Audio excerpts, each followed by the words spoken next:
giving platforms to individuals that they're not nice. They lack empathy, but they are incredibly charismatic. And not only are they often, as you know, in politics, entertainment, but they also have these wonderful platforms now, and they can convince us of things, and we're gullible. Because the truth is, it's hard to know if someone's a psychopath. The term psychopath is not a medical term. It's not a modern psychological term. It's a term that is owned by society, by popular culture. And right now, it's exceptionally in vogue. And as a consequence, you have people of all walks of life that are really comfortable telling you exactly what a psychopath is. And the challenge here is you are describing Jeffrey Dahmer, and you are also describing your boss who is bad at giving a performance review, and anyone in between. So books and articles and podcasts and YouTube videos can all come out and talk about how there are psychopaths next door, or how you should know if you're dating a psychopath, or what to do if your dad's a psychopath, or whatever. There's so much content coming out, but it's not anchored in any real diagnostic criteria.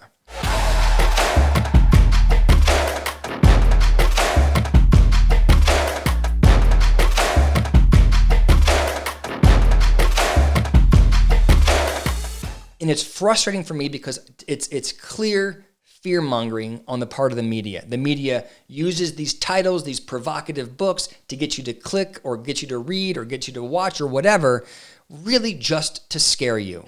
And the reality is, it's for nothing. The term psychopath ties most closely to the diagnosis of antisocial personality disorder, which is a very rare but severe diagnosis. Depending on where you look, antisocial personality disorder has a prevalence rate of between less than 1% and 4%. And it is totally debilitating. It is a pervasive pattern, meaning it happens in multiple areas of your life, of having no remorse for your wrongdoings, not caring how you're impacting people, not caring for the well-being of others, lying, cheating, stealing, really egregious sort of harms against humanity.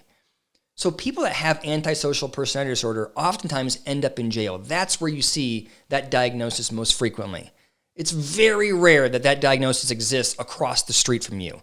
And yet we are comfortable putting books out there that say that you have a 25% chance of having a neighbor that's a psychopath or a sociopath, also a term that is not used in modern psychology. So here's why I care about it, why I'm passionate about it. Everybody that I have worked with that has a diagnosis of antisocial personality disorder has been through the most egregious, outlandish, horrific, distorted life experiences. There are people that go through things that are so far from normal that most of us can't even comprehend it. And to survive that kind of childhood, that kind of upbringing, it's adaptive to develop these traits, right? It would be maladaptive in that kind of environment to really care about other people, to follow rules and guidelines, right? And so as they grow up, all of a sudden that distorted way of thinking has a negative impact on their adulthood. That's how it happens. When you sit with somebody and you learn their story, you will have such compassion for them that it's hard to even give them the diagnosis of antisocial personality disorder. And then to see everybody in society just popping off like psychopaths are everywhere and you got to watch out because they're around the corner, these horrible people that have always been horrible, I think is totally insincere. And I think most of them know that they are misrepresenting reality. So the question always is, if you do stumble upon a psychopath, how do you deal with them? Look, pay attention to how you feel around somebody. If somebody has a pervasive pattern that prevents them from working successfully, going to school successfully, building relationships successfully, you're going to know it. Pay attention to that and exit that relationship. That's really all you need to do. You don't have to wonder if you're dating a psychopath or, wonder what if your boss is a psychopath. If these people are successful, if you enjoy being around them, the chances that they are truly antisocial is very slim.